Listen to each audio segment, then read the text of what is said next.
Yeah, but if we don't see it before we see it, we'll never see it. Meaning, So what does that mean? Yeah. if you can't envision and dream it to where you see it clearly in your mind and in your heart, um, then you're never going to see it come into fruition. This is the Leadership on the Rocks podcast, where we equip and empower leaders like you to thrive in and create harmony between your professional and personal lives. I'm your host, Bethany Reese, and in today's episode, we're going to be talking with John Sherrill to learn about the importance of vision in leadership.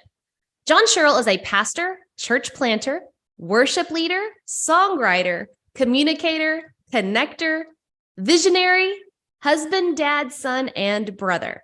He is a lot of things, let me tell you. John has been passionate about pointing people to Jesus since his early days in college and has traveled the nation for years, leading worship and teaching for different student ministries, conferences, camps, and churches. Some of the highlights of John's ministry have been leading worship for Breakaway at Texas A&M, founding a student camp called 220, which is based on Galatians 2:20, signing an exclusive songwriting deal with Integrity Music, recording many CDs, as well as pastoring, consulting, and being on the staff at a few incredible churches. Today, John and his wife, Kelly, have the privilege to pastor Declaration Church, which is a thriving church they planted in Spring, Texas. John's heart is to see people connect with Jesus, experience and encounter the glory of the presence of God, and be challenged by the greatness of who God is. So welcome to the Leadership on the Rocks podcast, John. We are so glad to have you. Thanks for having me, man. This is exciting. I feel like, gosh, I remember you having this idea, this vision, and now here you are. So, yes, God slowly laying those bricks in front of me, and it's up to me to kind of, join him in this. I never thought I'd be doing it. That's for sure. awesome. I gotta say, John, in reading your bio and just knowing you personally, you're a man of many, many, many talents, from worship to music career. To I don't know if starting it's talents or hats. Man, did you ever picture like living the life that you're living right now when you were young? No. In fact, Kelly and I, when I finally, got my mind right and matured enough to ask her to marry me, it took a little longer than probably both of us wish that it would have taken. But we just had this thing like, one day we want to look back and say, I don't know how we got here. And I can honestly say that there's been a few, moments in life where we've looked back and said, I don't know how we've got here already, but no, I didn't set out thinking that this is what it would look like. There's been a couple of things that along the journey that, my mom called out early on when I was like 15 years old. And I was like, how dare you never say that? That'll never happen. I'll never pastor a church or whatever. But, Yeah. Moms seemingly have an understanding of the voice of God that men have to catch up to a lot of times, husbands has to catch up to, but and sons have to catch up to, but no, I would have never imagined that I would have been have done the things that we've done and been doing the things that I'm doing. But it's fun and we love it. I can't imagine anything else. Yeah, and having known you, you do them all with excellence. And so you've started so many things, right? You've started everything from a band to a camp, a student camp, to churches. I've started organizations, a high school, a business, a podcast. Yeah. And, whenever you start things, it's very stressful and it really makes you question everything about yourself, your faith. God, is this really what you had for me? Absolutely. But there's also on the flip side of it, looking back, it's, man, look at some seeds I've sown that I may not get to see grow, but I know that they're there. So have you found this to be true in your experience of starting organizations, starting things? Yeah, here's the interesting thing about our life. I feel like most everything that I've done, whether it be, even down to the church, launch or planting a church, starting this youth camp that we started now 23 years ago, and we still do it. And, good thing I started that when I was like 4 years old because I'm that young and spry. But I feel like that it was almost a situation where I didn't really have a choice in the matter. It was like whether I felt voluntold or, or the need was there and we were in the right moment. And one of the things that I've realized is, I've kind of lived by a couple of mottos in life, if not now, then when, and if not, you, then who type situation. And so we would find ourselves at these moments and it's almost like this Henry Blackaby, famous author, preacher. He wrote this book called Experiencing God. And he said, look where God is moving and join him there.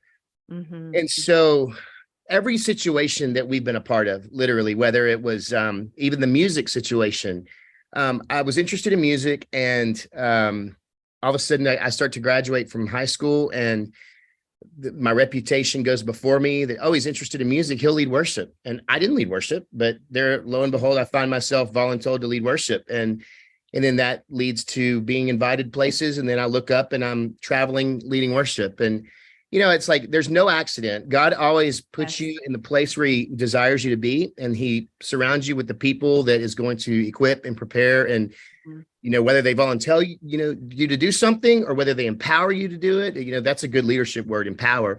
And I do feel like that along the path, I've been empowered by many people, whether they realized they were doing that or not. That's what was happening. Yeah. But yeah, it's just like everything that we've put our hand to, we knew that it was an inevitability. God had called us to that. And, I remember reading scriptures long ago.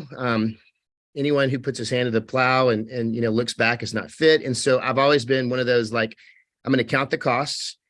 Here's what I feel like God's telling us to do. It may not look the way that we think it should look, but it will not fail. Failure is a subjective word. One could say, well, that didn't go the way you thought it would. No, but what impact did it have along the journey? What impact did it make? I want to press into that. Yeah.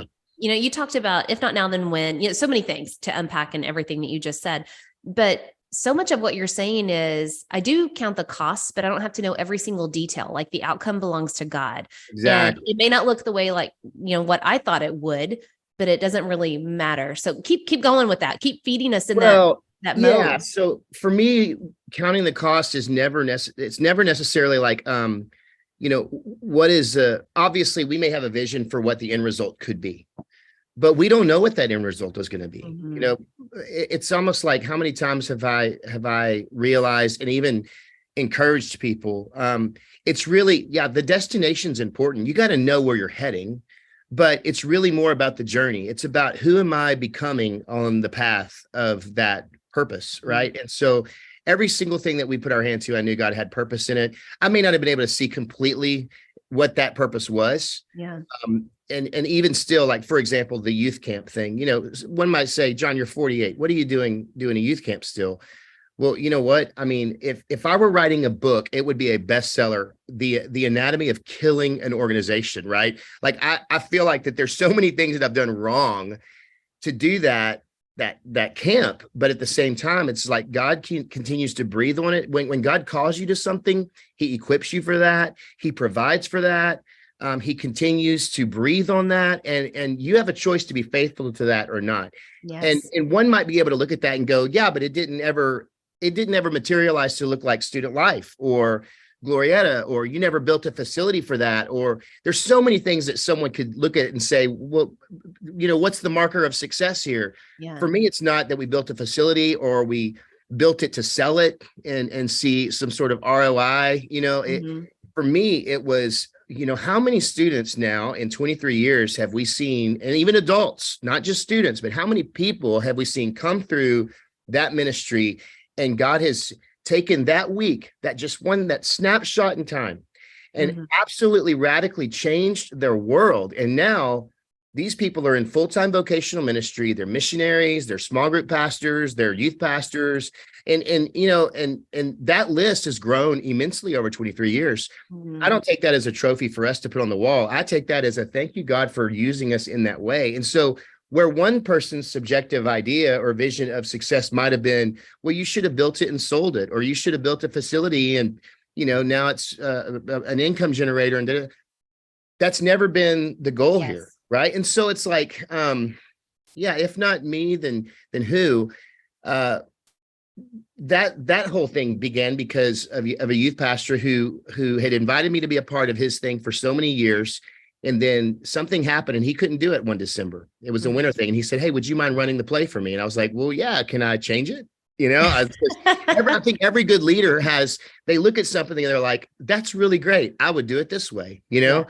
And so he gave me permission, and that catalyzed bigger vision for what I felt like God was saying in the moment, Yeah. And so we did that little winter thing in 99. And then all of a sudden, here I am, brand new married, and I'm looking at my brand new bride and I'm saying, I think God's telling us to start a youth camp. And she's like, I'm sorry, wait, what? And it's probably going to cost us a lot of money and we don't have anything to put into it. And here's what I'll tell you about that. You want to talk about God providing. We started with nothing. We end every year with nothing. Sometimes we end in the red even, but God always takes care of it. And we've never gone without. And I can just, if I look at the snapshot of the past, let's just say the past 12 years, because we've been in this one campus pretty faithful for the past 12 years. There's been over 7 figures that's gone through our hands into that one campus where we meet. And that's all God. And so I see that and I recognize that when God calls you to something, you have a choice. And so for me, counting the cost is, okay, yes, what's the destination? What's the metric of success? Well, that's going to be by and large determined by the vision God's placed in your heart, But for me, it's like I knew that I had a moment in time even where we could have gone, there was a fork in the road and we could have gone one direction and it would have taken it to a different place.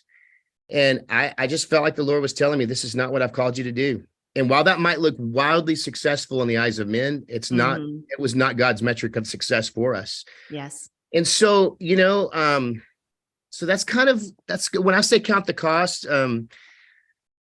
that's a loaded dump truck of information. But for me, it's like, yeah, financially, yes. What is this going to do? What toll is it going to take? How much is it going to cost us to do it? But at the same time, it's like, especially, the economy of this world versus the economy of heaven is totally different. The things that matter to God, first of all, he has no need. He is without. I mean, there's nothing that he is without. And so I didn't need to stress over those things, right? For me, it was like, okay, but how do I walk circumspect? How do I walk in wisdom as we launch this thing? And the church is the same way. Obviously, you don't launch a church day one and you have a building. You don't launch the church day one and you've got everything that you need to, compete, if you will, with the church down the street. Yeah. Well, first of all, that's not what God called you to do. That's what God called them to do. And so now I've got to be okay to have the grace for the pace of how God wants us to step, right? Yes.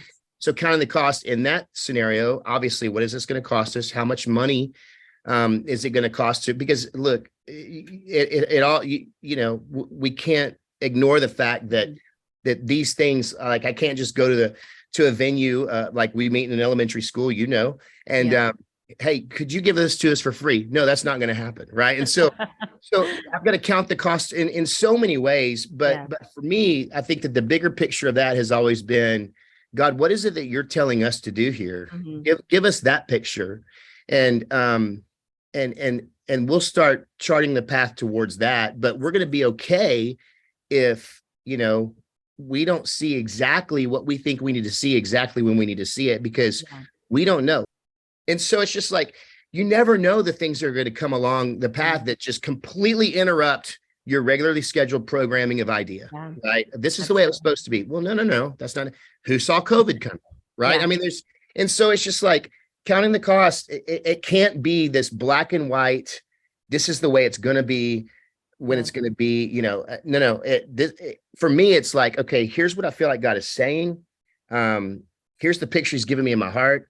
And I cannot wait to get to this moment in time where I look back and go, I don't know how we got here. Yeah. But I'm not going to put a timeline on that. That's rigid. And I want to step in. I mean, again, every time you speak, there's just so much wisdom and so many things that we could just sit here and analyze for hours. And I know that we don't have that much time on the podcast, but a couple things there is, one, tapping into what God is calling you to do. So we're going to talk about vision in just a minute, because I really want to go deep into vision. But so many other things I think leaders feel like control freaks. Like I have to own every part of it. I have to, it's all riding on me and on my shoulders and on my back, when it's just not. I think that's one of the biggest lies that we have to get rid of. Right.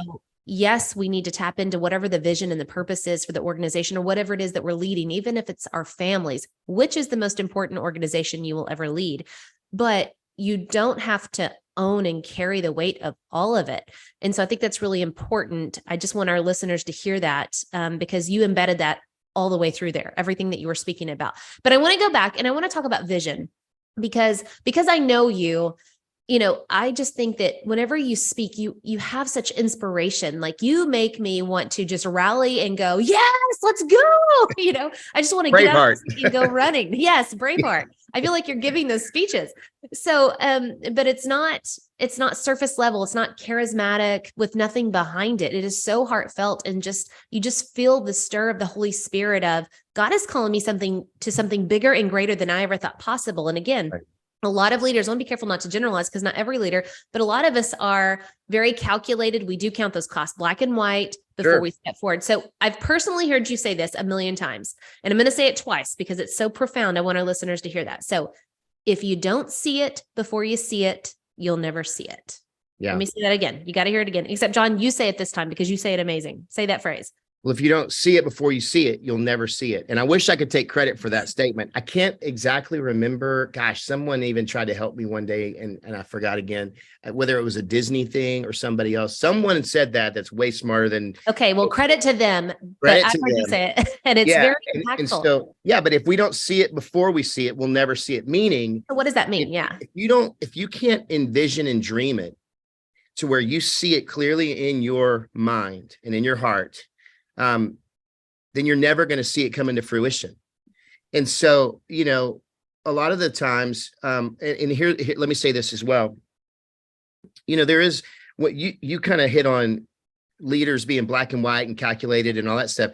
There is a level, I think there's a deep level to, if you don't, if you fail to plan, you plan to fail. Yes. So you've got to walk in wisdom in that. You've got to be able to chart it out. There's nothing wrong with a business plan. There's nothing wrong with a performance. There's nothing wrong with those things. There's just, you just can't marry yourself so deeply to, for example, the church. We're in a situation right now. If you ever build a house, and they say, oh, it's going to be 10 months. And 10 months turns into 15 months. Well, that completely interrupts that moves your cheese in a big way, right? Like that, I did not plan on that, right? Well, and that's exactly where we are with the church, And so it's just like, yes, we can calculate, we can have our Gantt charts, we can have our financial forecasts, we can have all the things, but we don't know that the month of May is going to, be a rain season, It's going to delay you. But if you can't envision, if you can't dream it, if you undervision it, then you're never going to see it come to fruition. It's almost like, on the smallest levels, if I see myself with a Brad Pitt body, which by the way, I do not have, I'll never get there if I can't first envision it and then get a plan and then start to stick to some sort of process by which I'm going to get on a path in order to achieve that status, which is a terrible illustration of Brad Pitt, but you know what I'm talking about. But right? I think everybody out there is like, yep, they I'm have just trying to help us. mind. Yeah. And so, for example, there's nothing too great. Like, first of all, the greatest creator that we have to look to for inspiration is God. Like go to Genesis. I mean, he is the greatest and most innovative, intuitive creator that we have. And there's nothing that is beyond him. And so it's not that all of a sudden, well, that means that no, but God will give you dream. He will give you inspiration. And you just never know. Like, God always puts you on this path, and he's going to bring people along that path. And, you may not even know it now, but something may be said to you. You may be in a situation right now that God uses to catalyze that vision, that dream. Yes. And fast forward years from later, and then all of a sudden you wake up and it's like you're seeing these things come into fruition. It's almost like that movie Sixth Sense at the very end where it all comes together. And you're like, oh my gosh, right? And so it's just like, if you don't see it in your heart, in your mind's eye, before you can physically see it in existence, you're never going to see it. It's never going to happen. Absolutely. And I don't think leaders dream big enough. Like, we are so I don't know. We're undervisioned. Yes, undervisioned. And we get stuck in status quo. Well, this is the way things always been. We're doing the comparison game, and that's killing our joy in what we're doing. So help us understand the importance of vision. Like, how do we get vision, especially if we feel overwhelmed? We feel all this weight on our shoulders. How do we get it? How do we get that joy and excitement and the vision of where to go? And then we can call people to come with us. Yeah, man. Well, first of all, that's a loaded question right there for sure. I mean, so this idea of how do you get vision? Well, first of all, I think it's first of all, it's really derivative of who you are. Mhm. You're talking about how do you inspire people? Well, what inspires you? You know, how can you get inspired? I've got to get away every year. I've got to take at least 3 weeks because it's going to take me at least 10 days of that to finally come down and decompress to where I'm not freaking out over emails or phone calls or what's happening at home or yada, All yada, the yada. details. All the things, right? All the Yes. things. It's like living in the weeds all the time. And so you got to kind of rise above that sometime. But for me, inspiration comes from a lot of different places. I'm musical, obviously. I can't tell you how many times some of our sermon series are I mean, it is literally the fruit of, I hear a lyric that stirs me and then it takes me to a biblical passage. And then all of a sudden now I'm in this rabbit hole of, oh, I see this and I see that. And oh, this is a felt need that I know I feel. If I feel it, how many other people are going to feel it? And all of a sudden this structure begins to format, right? Vision. Now that's a series, right? Maybe it's a book that you're writing for leaders. Because you've walked through something and you recognize, man, this was something that was so profoundly hard for me. And this is how I overcame, not because I'm so intuitive or ingenuous, not because I'm so smart. No, it's because, this was the process that I walked through and the people that I need to write about this, right? Because it's like, what inspires you? Well, if it inspires you, it's probably going to inspire someone else. If it speaks to you, it's probably going to speak to someone else. If it meets a felt need that you have, it's probably going to meet a felt need of someone else. And so, what's the why behind your what? That's something we talk a lot about. And so with vision, that drives me a lot. What's the why behind my what? Which is why I could say, the metric of success for that youth camp for me was so subjective in comparison to other people because I had a win, but it wasn't what the world probably would have thought. Same for our church. There's nothing in me that sits contrary to popular cultural belief. I don't sit and think about buildings. I don't sit and think about budgets. I don't think about dollars and dimes. I think about certain families. Really, I think about kids, generations. And I trust God to bring the rest, right? Yeah. He's going to bring the rest. He's given me a picture. And so I see the picture. The picture's massive. And in my mind, I'm smart. I've got enough smarts to realize that's going to be expensive. So God's going to have to provide for that, right? Yeah. But I'm not going to run out and go crazy and try to get ahead of God on that. And so it's just like that. God is going to plant that vision in you. The question is can you slow down and listen long enough, even to the whispers, right? We had a friend that just came in and talked to the staff, and he talked about you need to listen to the whispers, not the shouts. Everybody's shouting all the time. Oh man, so true. Look, there's no shortage of shouting, but God is gonna give you that vision in the whispers. He's going to give you that vision when you're sitting with those people and having a conversation, or you hear the lyric, or you read the line in the book, and all of a sudden it's just going to begin to flourish into something that you didn't see coming. And then you have a responsibility. Now, what am I going to do with that? Is God calling me to something specific in this? Because if he's putting it in me, chances are it's to pour it out of me somewhere. And we have to be obedient in stepping into that. Absolutely. I think there's so many people that are not tapping into what God has called them to do. Well, I can't do that. They let that negativity, those shouts get to them, like you were saying. Exactly. That's so good. John, you have given us so much to think about when it comes to vision. And for me, as I'm just sitting here trying to process it all, when this episode comes out, people are going to be taking vacations. And I'm like, number one, get away from the noise, the shouting, right? Be still before God and lean into the whispers. What is God stirring in my soul? Where are the pieces of inspiration coming from? Yeah. And then join God where you see him working, going back to Blackaby. Yeah. So can you give our listeners some takeaways out of everything that you've shared on vision? Because you've shared so much, just what are some takeaways that we can really internalize? Yeah. Well, one of the key things that I want to point out is for any of your listeners, because I don't know how many of your listeners might be in my sector, maybe not many. So what I don't want, anyone on your podcast to sit there and think about is, well, that's easy for you because all this God stuff is what you do 24/7, day in and day out. it is the same. It is so applicable. There is a spiritual element of business to the church. I don't sit around and go, well, God will do that. I trust the Lord to do that, but he's also put a brain in me, and he's put wisdom in me, and he's put people around me, and so there is a level of, I lean into him wholeheartedly, first and foremost, but I also look at those that God has placed around me. And so all of these things are just as applicable in any sector of society. It's just, you have a creator God who loves you. He has called you. He has equipped you. I mean, there's nothing about your life that is any different than mine just because I'm in the full-time vocation of church ministry, right? Yeah. It's the same God. He's pouring vision into you, and the impact that he's calling you to make wherever you are in your life is deeply profound, just as profound as me and what he's called me to do.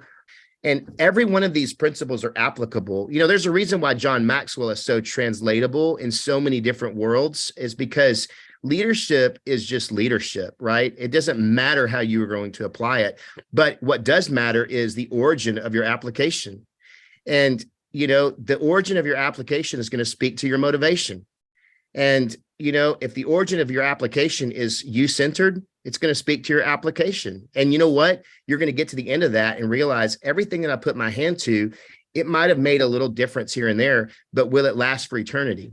And so that's one of the things I think, one of the things I've learned, especially in ministry in the last few years, is I've met with some very successful people that the world would say that is what success looks like. But every one of those people always come back to the same place, is they're aching for transcendence. Transcendence is going to come from when we actually tap into the origin of real vision. And that's the Lord, that's God. And when we start to listen to him and walk into his path that he's created us for, because he's created each and every one of us on purpose and for purpose. And so if I could just give any takeaway, is do not sit in your seat and discredit any of this to, oh, well, that's a pastor, so that's only relevant to him. No. First of all, it's completely relevant, because God wants to whisper vision into you. He's going to pour something into you to pour out, because he's called you to purpose. And so let him be the origin, first of all, of the vision that's going to motivate.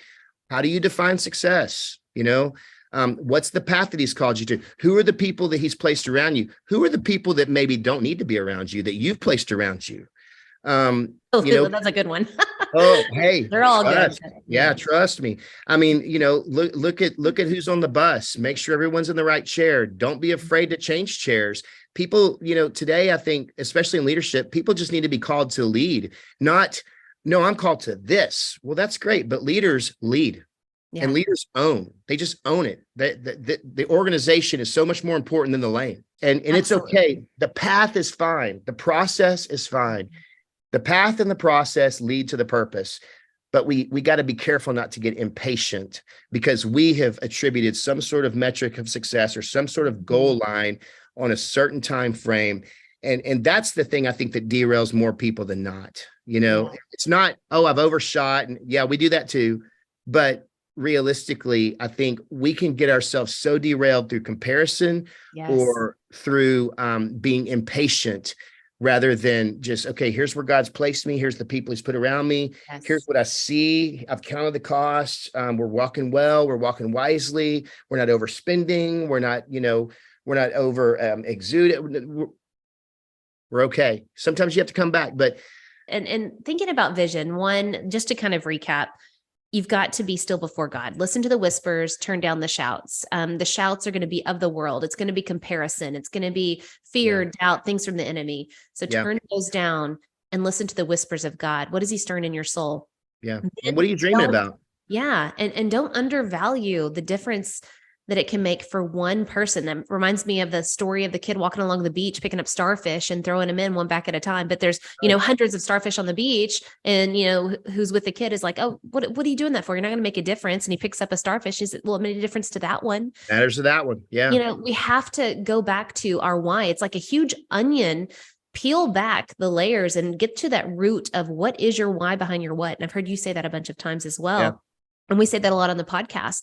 I think about parenting. My vision for my kids is not to get into a good college. right? Right. That is just, something that I think a lot of parents feel the pressure of. Well, it starts, in pre-K, or they have to be in professional sports by the age of 7 with a private coach. Right. Whoa, whoa, whoa. My why for parenting is, one, to disciple them. I always do things in threes for the most part, because it's easier to remember. But one, love Jesus. That Yeah. is my number one goal as a parent, to model for you and disciple you to a real relationship with Jesus. Number two, we say it this way in my house: don't marry a crazy person. Because it's about relationships, core values, aligning your heart. But the way I summarize it is, don't marry a crazy person. And then Yeah. number three is just pay your bills. Learn to work and do things to provide, and, don't go into debt and all those things. But so that's my why. Peeling back all the things that I do as a parent, it comes down to those three things: love Jesus, don't marry a crazy person, pay your bills. Yeah. So I love it. everybody out there listening, you have heard so many good things about vision. I just want to remind you to be still. What's that stirring? Listen to the whispers, and then take that step of obedience. You don't have to have it all figured out. Change lanes if you need to, but join God where He is calling you to. Yeah. And now I want to bring it to the opposite. So, John, we always end our podcast with saying the whole podcast has been full of amazing things that we're talking about, hey, we need to do this or incorporate this. But now let's go the opposite. Yeah. What is one poor decision our leaders need to avoid doing? Honestly, I think I would say, and this is where the pastor comes out of me, but this is really the thing that's been driving me since probably for the past 25 years, is it can't be about you. Mm-hmm. It's not about, that's not very profound, but it's like, die to you. If this is all about you, and like, I would never want to make light of someone becoming successful. That's not what I'm saying. Yeah. I am saying, like, if the motivator is all about you, mm-hmm. people smell that. It's not attractive. It's not contagious. One leadership decision I've made, many bad decisions. But the worst decision that I think that I ever made young, starting out, is making this thing about me. And I started that way, and very quickly God there was a hard course correction. Mm-hmm. And even still, that me monster can rise up at different moments of life. It happens. It's one of the greatest temptations and frustrations of life, is that letting the me monster take over. In fact, Galatians chapter 2. It's my favorite verse. I know that sometimes you guys talk about Bible verses towards the end there, but Galatians chapter 2, verse 20, Paul says, I've been crucified with Christ. It's no longer I that lives, but it's Christ that lives in me. In the life I live in the flesh, I live by faith in the Son of God who loved me and gave himself for me. And so that's why I say it's the greatest mirror. Every decision that I make is not the right decision. Look, great baseball players hit it a third of the time. They hit the ball a third of the time, and they get paid millions and millions of dollars. And they're great. So every decision that we make as a leader is not going to be the greatest decision, and it's not going to be motivated by the greatest things sometimes. But the best thing that I could hopefully offer is the worst thing that I struggle with is just me. I've got to die to myself daily in order to be the best leader for my wife, for my family, for our church, for the people that God has placed under my care. And if I make this thing about me, that's where it dies. Yeah. Don't make it about you, no matter what you're doing. Don't make your parenting about you. A lot of people live with the kids. That right there is a whole other podcast, by the way. Yes, it is. Leading people. Don't make it about you. It's about others, never about you. So that was perfect. All right, John, you inspire me all the time. Where can people go to just hear more of your messages? Talk to us about where we can find you on social media or your church website. Where can we go to find more about it? Here's I would love for you to find me on declaration.org. That's our website for our church. There's different messages there. You can find me on Instagram. It's me, John, ITSME, John, JOHN. And Twitter at John Sherrill. That's JOHNSHERRILL, 2 R's, 2 L's. And then Facebook.com/John Sherrill as well. I'm not super great at social media, but every now and then I chime in. Because you're out there engaging with people in real life, and that's where you need to be. That's true. That's absolutely. So true. Yeah. But they can still check out your messages on declaration.org and all of that as well. So that's awesome. Well, thank you so much for being on the podcast. You are amazing, and you are such a visionary and helping us feel inspired to sit with God and see and hear the vision that he has for us in our lives, no matter what capacity in which we serve as a leader, again, from family to business to teams. So thank you so much for being here. We really appreciate it. Thanks for having me. All right. Hey, guys, until next time, continue putting in the work of building your life and leadership on the rocks, the essential rocks. God bless.